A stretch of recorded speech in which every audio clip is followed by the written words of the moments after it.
யமதர்மராஜன் ஒரு குருவியை வைத்த கண் வாங்காமல் பார்த்து கொண்டிருந்தார். அடடா, இந்த குருவிக்கு கேடு காலம் வந்து விட்டதே என்பதை உணர்ந்த கருட பகவான் உடனடியாக அந்த குருவியை தூக்கி கொண்டு பல்லாயிரம் மைல்களுக்கு அப்பால் இருந்த ஒரு மரபொந்தில் பாதுகாப்பாக வைத்தது.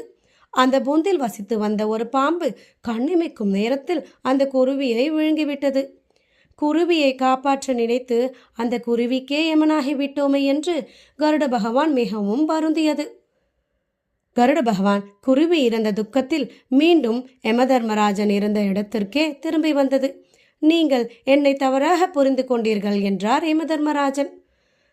நான் அந்த குருவியை உற்று நோக்க காரணம், அந்த குருவி சில நொடிகளில் பல்லாயிரம் மைல்களுக்கு அப்பால் வசித்த ஒரு பாம்பின் வாயால் இறக்க நேரிடும் என எழுதப்பட்டிருந்து. அதுவே காரணம் என்றார். அது எப்படி நிகழப்போகிறது என்பதை யோசித்துக் கொண்டு